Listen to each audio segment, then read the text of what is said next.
Gmail and Apple Mail are starting to use AI to summarize your emails. But here's what that means for getting your emails opened.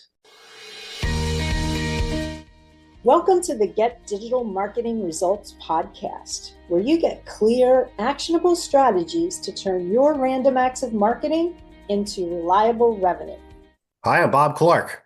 And I'm Donna Botti. We're with Delos Inc., and we make the web work for you.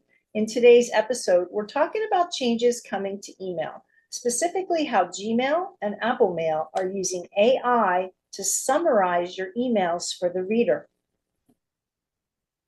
That's right, Donna. For years, we've talked about how important your subject line and pre-header text are. Those are the two things people see before deciding to open your message. But with these new changes, the rules are shifting a bit. Google's new AI summary appears after someone opens your email, kind of like an extra summary or preview.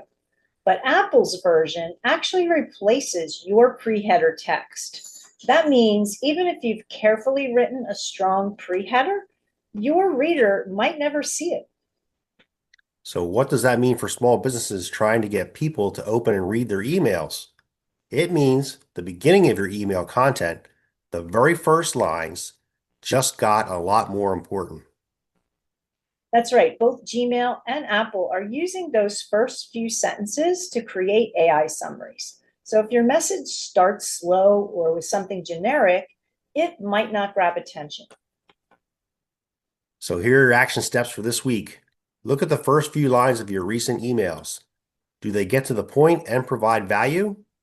Avoid long intros or filler copy at the beginning. Start with a sentence or two that speaks directly to what your audience cares about, something useful or engaging they'll want to read more of. The bottom line, you've got to lead strong with helpful, engaging, and relevant content right at the top of your message. You can't control how AI summarizes your emails, but you can make sure that your content earns the open no matter how it's previewed. And that's it for today's episode. You can find the links and more resources at delosinc.com/episode 409. And don't forget to subscribe so you don't miss out on our actionable digital marketing tips to grow your organization. Thanks for listening to the Get Digital Marketing Results podcast. If you're ready to simplify your marketing and build reliable growth for your business, visit us at delosinc.com to learn more.